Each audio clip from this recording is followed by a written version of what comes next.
and barbecue. Hey, Joe. You know what this is? What is it? It's episode 5. What? Ah, snap. Whoa. Cheers. Cheers. Today's episode, Booze of the Day, brought to you by Appleton Estate. 12-year rare blend. Oh, it's delicious. You know what's interesting about this? And I'm finding this with a lot of different high-end boozes. I can't believe I'm saying this, but they need some air, man. Well, yeah. You say, well, yeah, but I mean, I've heard about that for wines. You need to let a wine air. And I get that. But to open a rum and need to pour it through a decanter and let it sit for a little bit, that's news to me. Yeah, I've definitely heard about, letting it breathe some of the scotches and stuff. My husband's stepdad has always kind of been a Scotch connoisseur, and I'm pretty sure that's where I heard that was from him. But I wouldn't think to pour it into a decanter. Well, through a decanter. We're in the future now. We don't have to transfer it from one container to another. That's we true. get to just pour it through something. And I do, actually, that would be good, because I have one of those. A pour-through decanter that we use for some of our more mature reds. I seem to recall you have a pretty nice one, too, don't you? Yeah, it's got like its own little stand, and you put the glass under there, and fancy. Yeah, it's really nice. We got it as a Christmas gift one year, and we have definitely gotten some use out of it. We really like it. We were using it one time, and my dad's friend was over, and he just laughed. He didn't understand what was going on at all, but I knew what I was doing. Yeah. Hey, that's the point. Yeah. And granted, I mean, if you get like a young Pinot, it's probably not going to make too much of a difference. But if you've got like a 2009 Dundee Hills that's been in your cellar or wine fridge for the last like 3 or 4 years, yeah, it's going to make a big difference to get some air into that. Something, Willamette Valley Vineyards, but something that's on the members list, not just the regular whatever that you buy at Safeway. And if we have any listeners that are around the country, I'm sure you can find a Willamette Valley Vineyard somewhere, because they are everywhere. But if you want the good stuff, you got to come to the winery. And it's a beautiful winery, and they host all kind. I get 2 or 3 emails a week about events that they have going on. So it's a lot of fun, and it's beautiful out there. Yeah. I would love to cater one of their events someday. Ooh. I should probably have a bigger smoker, but goals. Where's your dream board? Yeah, exactly. Get your dream board out. Write that on the dream board. Yeah. Hey, I think I could do it, because you just ate one of my ribs. I did. I ate like a rib and a half, I think. And that's saying something. Yeah. That's saying something. And that was a rib that I cooked a couple of days ago. And that's just a leftover. And I just microwaved it. Right. And I watched your eyes roll back in your head. So he literally like stopped and stared at me for a minute and then commented that's because on the way I was eating that rib. You were groaning. Joe is very prim and proper, but when Am I? You are, but I was talking about some post-show stuff, and I look over, and she is just like elbow deep in this rib. Both hands. Yeah, smeared across the cheeks. If one bite requires a full napkin, that's when you know it's good. It was good. Yeah, I think that's a really cool goal to have, and I think it's achievable. I think for so. You. Yeah, I can see that happening. I want to build my own smoker. I want to throw it on the back of a boat trailer. Yeah, done and done. Yep. Yeah, you can do the car show that they have up there every summer. They always have food and stuff at their annual car show at Willamette. Girl, are you thinking what I'm thinking? Live podcast. Yeah. Yes! Boom. Excellent. I'm like a good idea machine. You are. I just crank them out. I was going to say you just crank them out. Furbies mixed with Amazon Echo. No, wait, that's not a great one. Nope. I'm hit or miss. Some of my ideas are good. Well. So, hey, last show, we were talking about the different tires that we can expect to see from the SCCA Pro Solo this year. And something interesting, after the show, I just started looking at the results from this past year. And I got down to one of my favorite groups, which is E Street or E Stock. Is there a difference? Well, I think they just changed it. I think they just changed it from stock to street. Yeah, there's not an because they do allow I believe a few minor modifications. So I think they moved away from the stock word. I'm noticing that everything after street is then street prepared. Yeah. And by the way, like C Street Prepared is populated strictly by Miatas. Well, yeah. No big surprise there. No. B Street Prepared, Mazda Speed, Miata, Honda S2000, BMW M3, Honda S2000. And then... Did that say Violet? That M3 is Violet? Violet M3. It probably was supposed to say Violent. He's like, Violet, damn it, it's Lilac. Well, Street Prepared, that's a pretty serious class these days. It's pretty serious now. I know that I would have been in Street Mod with the Protege, and there is no way I could have hung. No, sorry, dude. Here, we're going to give a quick shout out to the people in Street Prepared 2017. Daniel Steinbach, Aaron Shu, Eric Strelniks. They comprise the top three. I would have been in 9th place, and there were only 7 cars running. So that should tell you where I would have landed. But anyway, getting back to what I was saying before, the really interesting thing that I noticed was E Street, which used to be E Stock. That was famously populated with strictly 94, 95 Miatas and 91 through 94 Toyota MR2s, and not the turbo MR2. No. But the naturally aspirated MR2. So instead of having the 3S GTE, which is the go-to motor to have, it was actually the 5S FE, which was a 2.2 liter out of the Toyota Camry of the same year. Yeah. But what a fantastic motor. It's weird how people will have these stigmas about certain cars, but the car's hardware isn't bad. It's just like the Scion TC. Right. It had the 2.4 liter out of the Camry of the same vintage, and making 163 horsepower or whatever it is. I mean, that was a very potent motor, and suddenly the Scion TC is some kind of a little front wheel drive hot rod, and people are not realizing how much it shares with the Camry. Right. Well, the Scion TC was, it was like, I don't know, 70% Toyota Corolla, was it not? I don't know for sure. I always liked them. I always thought they were a really nice looking little car. Sure, but they're a Toyota, and they're based off of the stuff that Toyota makes, and Toyota makes great stuff, and that's the way it is. Yep. So anyways, what we noticed was first and second place were a 99 Miata and a 2003 MR2 Spider. And so it's like we're still the same as it was back in the day, but we've just traded up for the next newer model. Yeah. And it's not too much of a surprise because the NB Miata, which I don't know, do you consider that a second generation? I guess it is. It's just a little weird because the first generation Miata, you had the NA6, which is a 1.6 liter, and that goes through 93. And then in 94, they went to the 1.8 liter, and that's the NA8. Oh, really? Yeah, and then in 99... I don't realize that. Yeah, in 98 there was no Miata, but 99 you start with the NB, which is the fixed headlight, not the pop-up headlight. Right. And my wife, huge fan of the NB. We had an NB. I wanted a white one. Ooh, I remember. That would have looked good. There was one for sale on a car lot back in early 2000s. I think it was even before I got my SRT.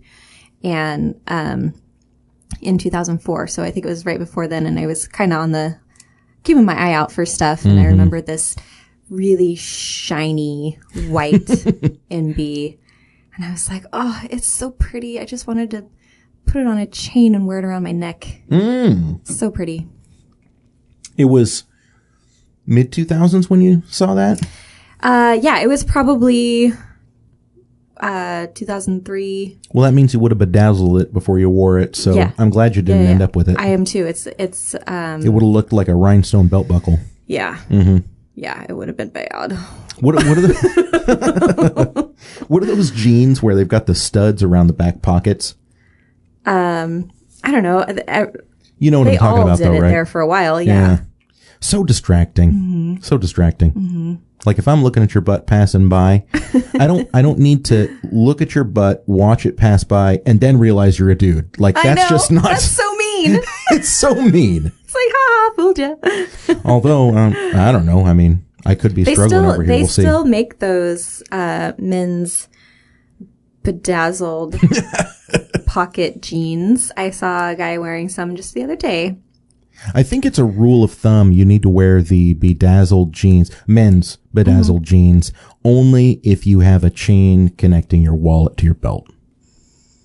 Yeah, I don't know if this guy did. I didn't look for that, but And the big glasses. Yeah, I immediately thought of your favorite burns, if you will, for guys that wear those kinds of pants. The first one being, hey, I like your jeans. Does your sister know you borrowed them? And then the other one being, oh man, I like your jeans. Do they come in a men's? Ooh. So of course I kind of chuckled to myself as he walked by, and he didn't notice though, so that was good. I've said that to several people who didn't know me very well. And it was obviously not for their benefit. It was for my own pleasure. But you enjoyed it immensely. I did. I thought it was the funniest thing I'd ever said. I cracked myself up. Oh boy! You know what happens is I start looking at the things you posted on Facebook years ago. You know the what is it called? The look back or the on this throwback day. On this day. Oh, on this day. And sometimes I'll see stuff that I posted and I will laugh to myself because I do crack myself up. Thank you. Mm-hmm. I like those as well. Like when I saw the that, ones from you, because you do post some really funny stuff. Well, like when Facebook. I got that photo of the RX-7 or excuse me, the RX-8 that was just riced. Mm-hmm. You know, big gaudy wing and lowered and nothing under the hood. Mm-hmm. And I snapped a photo and I said a rare potato charged RX-8. Yeah, that was a good one. Potato charged. And unfortunately, it was a local's car. Like I snapped the photo myself, and so maybe the third comment was somebody tagging him, and he was like, "Bruh, what the heck, man?" No. Busted. Yeah, that was good times. He blocked me, but his loss. We still never talk sometimes. Hey, speaking of RX-7s, I was thinking about this the other day. I want you to pretend that you had $15,000 to do anything you wanted. You buy a car, you make the modifications to it, including the car. So you've got $25,000. And of course, I've got $25,000 total? Total. Oh. And of course, you could go the cheater route and just say, I'm going to buy a Lotus Elise.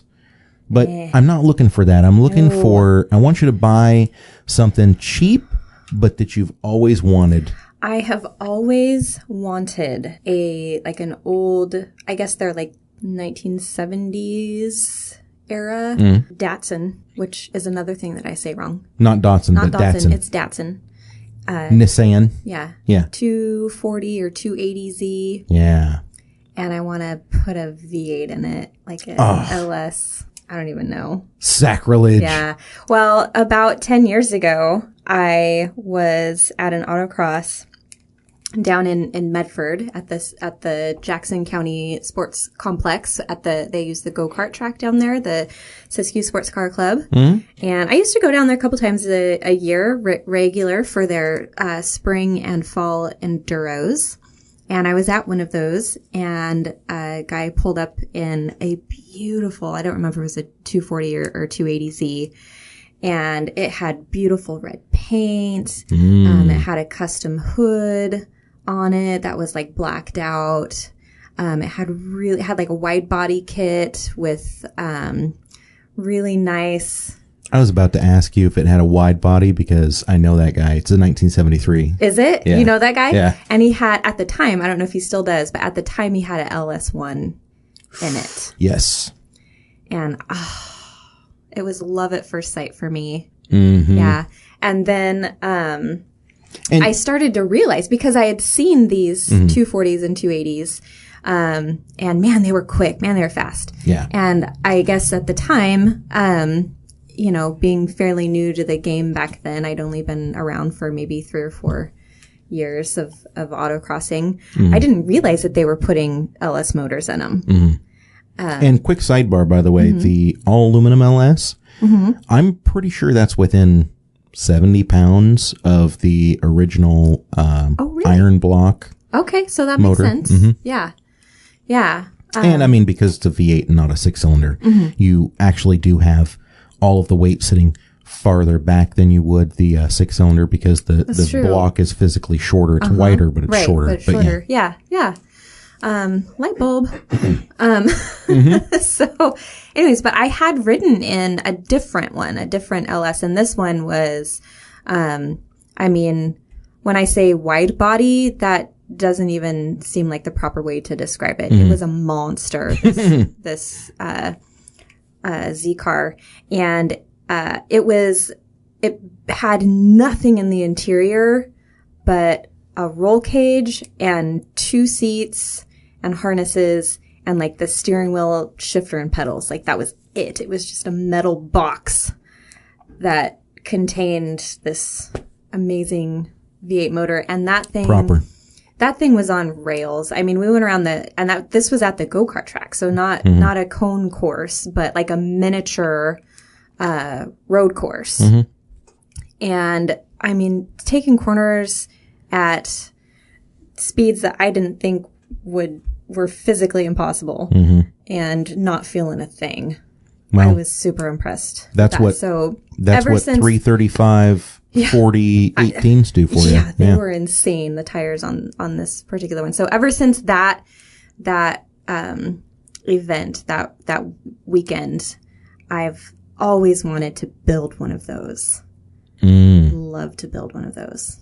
And even now, when I happen across an ad for sale for a Z car, or I see one with a for sale sign in it, I always think, oh, what if? Oh, man. Yeah. Well, I wanted to ask you, what if you upped it to 25,000? But it kind of sounds to me like 25,000 would be the same, but then turbocharged. Yeah. Yes. More power. I would like to go from 500 to 1,200 horsepower, please. Please and thanks. Yes. But can I have the dressing on the side? You know, I'm kind of with you. Like, if I had a budget of 15,000, I love the Z cars. I do. But I think for ease of just finding parts and being able to fit everything, I'd do an FCRX7. Oh, yeah? Yeah, second gen, an 88 through, when did those end? 91 RX7. Is that the like kind of hatchback? Yeah. Square bodied. Square bodied. They're not the FC, which is the prettiest car on the face of the planet. Oh, yeah. Yeah. Yeah. If I had 25,000, I would do one of those. But with 15,000, I would definitely get an FC, and I would get one of the, either like a GXL or a turbo. So it would have the 4-wheel discs and the 5-bolt lugs. Yep. And I would do a V8 swap. Yeah. But the thing is the engine bays on those are cavernous. The rotaries are so small. One? I did have one for a little while. Yeah. It just came to me because you could lock your keys in it up in Washington at Long Beach. Yes, ma'am. We were at an autocross and you had to wait for AAA. That was a fun car, except for, I'm trying to remember exactly how it went because I'm not a rotary expert, but there's something about the intake manifold has baffles that open at a certain RPM or something like that. They're vacuum actuated. Oh. And the vacuum actuator had gone bad And so at some points I would have all of the power that motor should make. And at some points, I would make as much as it possibly could make at like 4,000 RPM and then nothing beyond. So it was a little bit of a weird thing. Yeah. And I was chasing hoses, and I replaced the vacuum actuator, but the vacuum lines were all messed up. And here's the thing about rotaries of that era. Yeah. And especially the third gen. Not to talk bad about the third gen because I do love them, but any of the rotaries of that era, the vacuum lines were just an absolute rat's nest. Oh. Absolute rat's nest. Ugh. And so if you wanted to do anything to them, if it had something wrong with the vacuum, you just got to start over. Just pull them all out and start over. Ouch. So I would just eliminate all of that headache by yanking all of that stuff out and unfortunately doing a V8 swap. Yeah. Yeah. I'm thinking probably like a 5.3 or maybe a truck 6-liter, an LQ4 with an iron block. And the reason why I want to do an iron block is because I want to use all of the boost. Nice. Not a little bit of boost. No, all of it. All of the boost. Yeah, I want to cram the throat of that motor. You know what? Let's not go into that metaphor. I want to, I would want to do like a 5.3. I would want to use, I'd just do an HP tuner, something that could tune on the factory ECU, because those systems were really quite good. Right. I'd probably just change it to manifold absolute pressure and run a T76. Well, I think when you're doing a build, like any kind of build, I guess, I think the simpler you can keep it, the better. It's just common sense to me. It just seems obvious that the less you do, the less things that could go wrong. Except when it comes to carburetors. Yeah. Like, you can go simpler to a certain point, but then when you go back to carbs, and don't get me wrong, there are a lot of people that know carbs well enough to where, oh yeah, you want to throw a turbo on the carb? Sure. Rejet it, adjust it, bam. Yeah. Wham, bam, we're done. That ain't me. Not me. I like doing my own tuning, and I'm actually surprisingly good at it. It kind of makes sense to me. Yeah. Good. But cool. Yeah, I think that's the direction that I would go. And for 25,000, yeah, I think I would just do the FD, excuse me. Yeah. FD3 Arc 7. Because they're just, they're so beautiful. Oh my gosh, so pretty. And one of the best handling cars on the planet. Yeah. You know, it's hard to beat them. Yeah. Well, there's one that regularly appears at the autocrosses that I go to up in Portland with Bridge City Auto Sports. And it's black, and it's got a ridiculous metal wing on the back of it, and it's got tires that are, I don't even know how wide they are. Got to cross your legs when it revs. Yeah, pretty much. Or at least I know I do. Yeah. It's so pretty. I'm with you. I'm with you. Speaking of pretty vehicles, I gotta say, the new Chevy Colorados and the Ford Rangers, they are such a neat looking truck. They are. I really like, especially the Colorado. Yeah. But I think part of me thinks I like it because it looks kind of like a Tacoma. Which Tacoma to me, I mean, the yardstick by which everything is measured. Well, yeah. I mean, we've had Toyotas.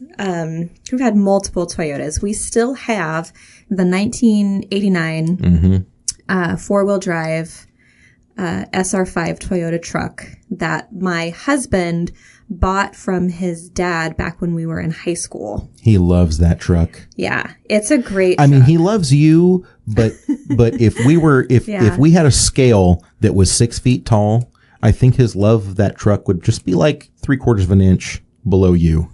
Yeah. Well, I love it too. And there even have been a couple of times where he's gone, man, I could easily get $5,000 for that truck. And I've gone, nope. Don't even think about it. It'd be like selling one of your children. Yeah, it would. Well, and the funny thing is that he drove that around back when we were in high school. And then, a couple years after we were married, he did sell it to our pastor's son. But he told the guy, if you ever sell this truck, let me know first. And so it was probably, almost 10 years, after that, probably 7 or 8 maybe. And, the guy called us up and he's like, guess what? I'm selling it. I'll sell it back to you for what you sold it to me, which was, a stupidly low amount. It was like $2,000 or $2,400 or something. Like that truck's worth so much more than that. And by this point, he, had been in a minor fender bender, but ended up having the whole truck repainted, the original color, just a brand new paint job. It's white. It's very, very pretty. So it had new paint on it, and he'd had the top end gone through and cleaned up. So it had basically a brand new top end, brand new paint, and we bought it back from him for like $2,000. Now, would your opinion change of that truck? I know you love it, but would you love it more or love it less if it were a turbo diesel instead of gas? I would probably love it more if it were a turbo diesel instead of gas, just because, as you know, I am a speed freak, and that truck has always felt a little sluggish to me. Now, don't get me wrong, it'll get up and go if you really get on it. But I don't know. If a diesel would be like fun to me. I don't know if a diesel would be all that much quicker. It depends on, what the turbo diesel is, like which turbo diesel. Well, here's the reason. Here's the reason why I'm asking. Okay. The Ford Ranger is coming back to the U.S. We know this. Yeah. 2019. So right now, the only engine that's available for the Ford Ranger right now is the 2.3 EcoBoost, as per Ford. I have a little bit of a hard time believing that, but it makes sense. Yeah. The 2.3, it's a fantastic motor. What does it make when it's in the Mustang? Like 310 horsepower, 360 foot-pound torque, and it's literally bolt-ons and a tune away from 500 horse. Oh, wow. Okay. Those things run low 12s without really doing a whole lot. Okay. Now, if they do anything to the motor to beef it up at all for truck duty, I would expect it to make 300 horse, 340 or 50 foot-pounds of torque, right? Yeah. Yeah, that would make sense. That seems like it would be a good option, but here's my issue with that. Okay. You have a truck that is arguably a minuscule amount smaller than a full-sized. Okay? Yeah. And that's been my hang-up with all of these. Now, the big selling point, I think, for the new Ford Ranger, and actually the Chevy Colorado right now, too, is that the 2019 Ford Ranger is theoretically, supposedly going to be available with a diesel. And people are surmising that the diesel available in the Ranger is going to be the same 3.2 inline 5 from the Ford Transit right now. Oh. And that's not a bad motor. Right. I mean, you know what kind of power that's making, right? 350. Foot-pounds of torque, yeah. Yeah. And that's right in line with the Chevy Colorado diesel. And I'm trying to remember what that makes. 369. And like 180, 90 horsepower, something like that. Yeah. And so it falls right in line with that. Of course, the Chevy Colorado diesel is the 2.8 liter inline 4. And I have no idea what the fuel economy difference would be between the two motors, but I do know that the Colorado diesel, people are reporting that they'll get 28 miles to the gallon into those. Oh, that's pretty decent. It's pretty decent. My problem with that, see, I don't know if you know this or not. I actually came really close to buying a Colorado. Oh, you did? I did. I was looking at 2017 Colorados. Yeah. I was looking at the V6 because I needed a little tow capacity. Of course, the tow capacity was like, I don't know, 4,700 pounds or something like that. It was not all that much. Yeah. And it was in February, first part of February. And I just started kind of, broadening my search, and I realized that there were a few dealerships that were still sitting on some EcoBoost 150s that were coming in right around the same price, because the V6 Colorado, I was specking them out at like $28,000-$29,000. Oh. And man, I don't know. I have got such a hard time spending that kind of money on a Colorado. And it's not even, the thing is, it's not even really that much smaller than a full-sized F-150. Right. That sounds crazy, but when you sit in it, my shoulder is hitting against the B-pillar in the Chevy Colorado. It feels smaller, but dimensionally, it's not really that much smaller. And I'm looking at them, and I'm thinking, if I'm going to spend this money, maybe I should just be looking at the diesel. I want you to take a wild guess at what the Chevy Colorado diesel starts at. And I'm not talking about fully loaded. I'm talking about from Chevy. What does it start at? Brand new? Brand new. I don't know. Maybe. Well, if your gas motor is around 28, you said. Mm-hmm. So I'm gonna say maybe like 33, 34. Oh, that is such wishful thinking. I'm an optimist. 2017 Chevy Colorado 2.8 liter inline 4 diesel starts at $46,280. What? Yeah. 46,000. 46. $280. And to contrast that, you have the Ram 1500. Yeah, I was which gonna has say that 3 liter diesel. Yeah. That just starts at $28,000. Yeah. Although I've got a little insider information. Those are absolute crap. Yeah, I've heard that. They are atrocious. And you know how it is when you're hearing stuff online about, my truck did this, my truck did that. I hear stuff about the EcoBoost all the time. Yeah. Like, my truck blew up at 30,000 miles, stuff like that, There's typically a subtext there. However, I work with a guy that had one of the 3 liter diesels, and you want to talk about nothing but problems. Oh, man.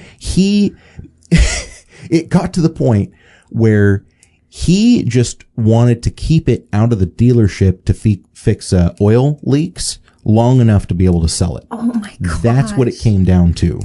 That's bad. It got to the point where he would get the thing back from the dealership, and for a full week, he would be looking under his truck every time he parked to see if anything was dripping. Wow. It was ridiculous.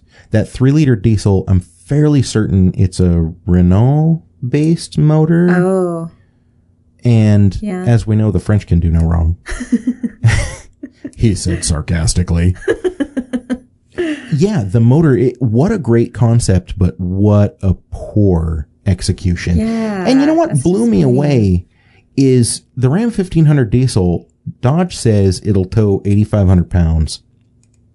The F-150 2.7 EcoBoost, not the 3.5 liter. Oh. The 2.7. Yeah. So this is not the most basic motor you can get for the F-150. That's the 3.5 liter. The only people buying those are government employees. Oh, sure. I mean, let's be realistic. Nobody in their right mind is going to go out and buy one of those because you're going to pay the same price for a 3.5 liter naturally aspirated that you would the 2.7 EcoBoost. Right. 2.7 EcoBoost. Okay, no, let's take it back a step. The Ram 1500 3.0 diesel. Yeah. 240 horse, 420 foot-pounds of torque. Okay. Not bad. Right. F-150 2.7 EcoBoost. 325 horse, 375 pounds torque. That's from the factory. Nice. 3.5 liter EcoBoost, 375 horsepower, 470 foot-pounds torque. The 2.7 liter EcoBoost tows every bit as much as the Ram 1500 diesel. Yeah. The Ram 1500 diesel, I've been seeing people talking about getting 26, 27 miles to the gallon.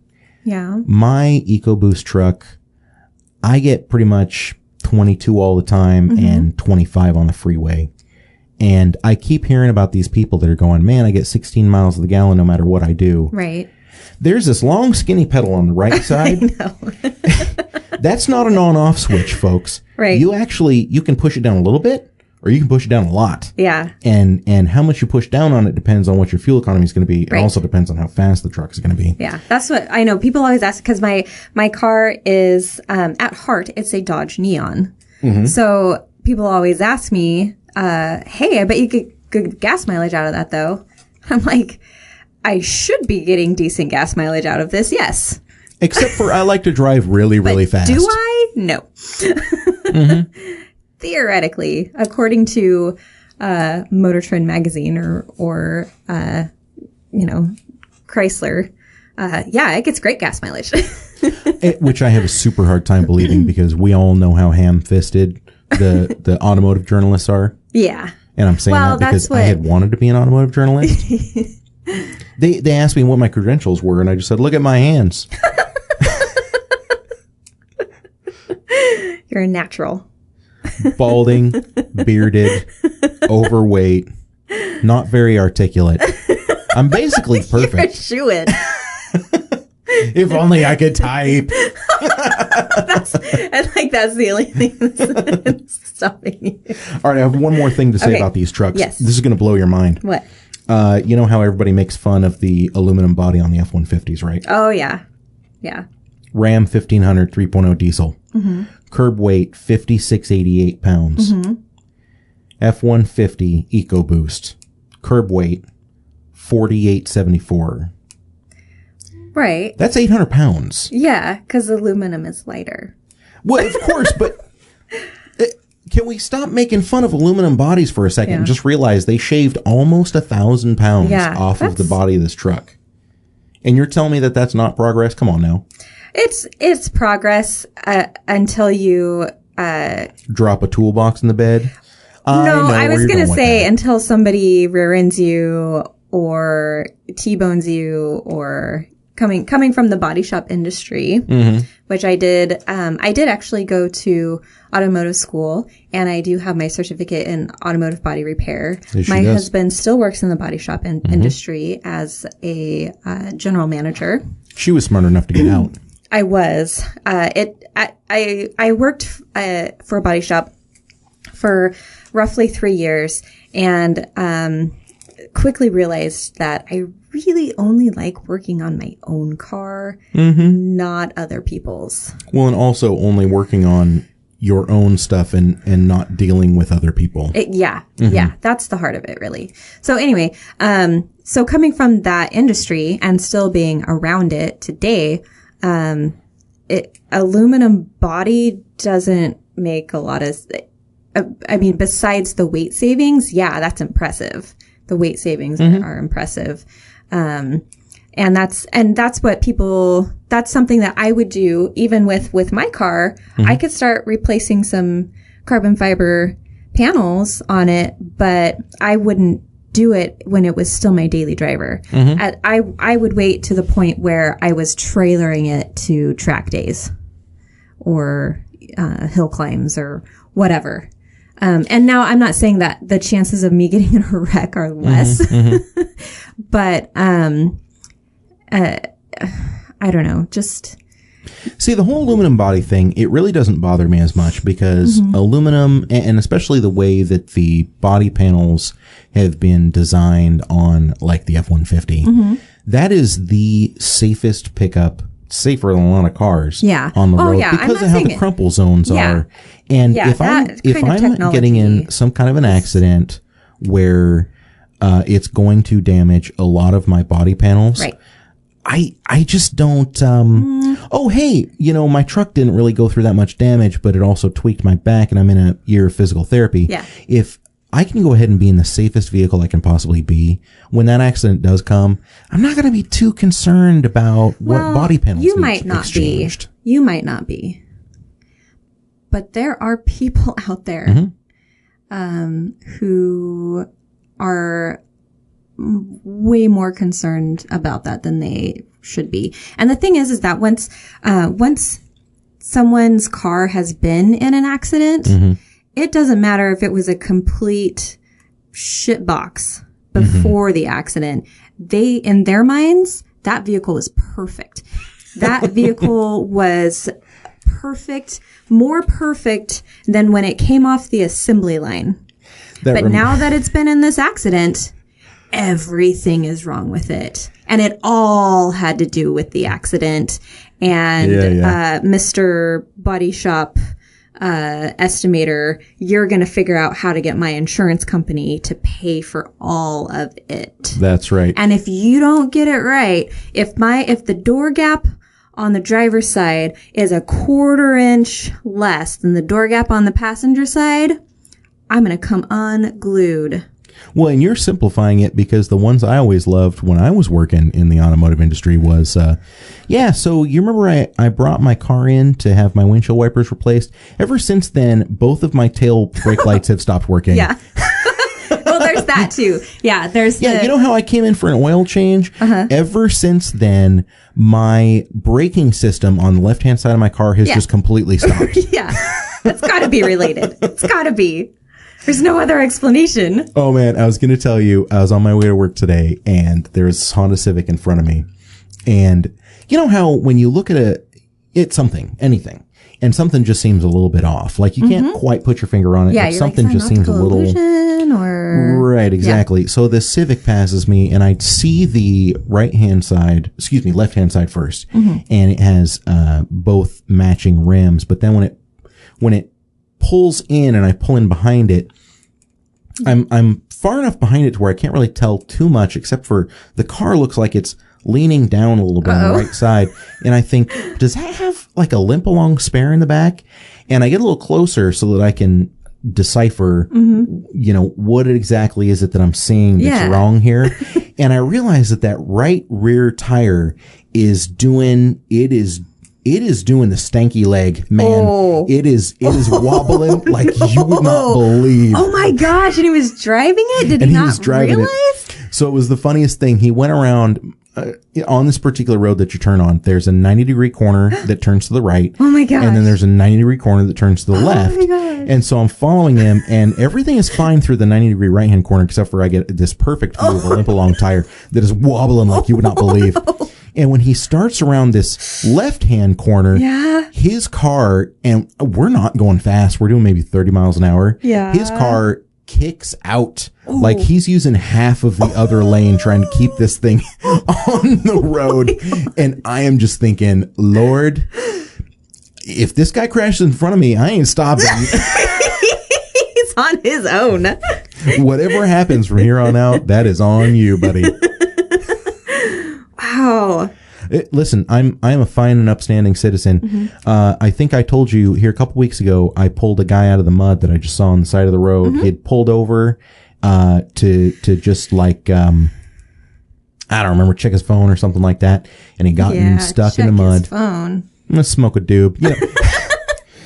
We use colloquialisms here in Oregon. But he was this Latino guy, very, very nice, stood and talked to him a little bit, and I backed my truck on up, and I was going to try to push him out. There wasn't any pushing out of that. Oh, it was buried.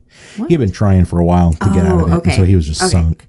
Because you know how it is when you have those areas where they're grass and they're murky, and then it rains, and it's just this... It's like a swamp. Think back to the Never-Ending Story. Where, oh my God, that was just in my mind. I was picturing a Treyu sinking into the mud. and trying to pull, and the horse died. It was so sad. That was this dude's 2-wheel drive Ranger that was sinking into the mud. No, and by the way, what was the horse's name? He kept yelling. I have got some thoughts about that movie. Screw that movie. What a horrible movie. You know what? Jess and I just watched that movie. Why punish yourself? I don't know. It was probably like 2 months ago. We just rewatched that movie for the first time since we were kids. You just were like, and we were like, I feel like crap now. We were like, wow, there's a lot of stuff in there that I don't remember from when I was a kid, and it's weird. It's like watching The Secret of Nim.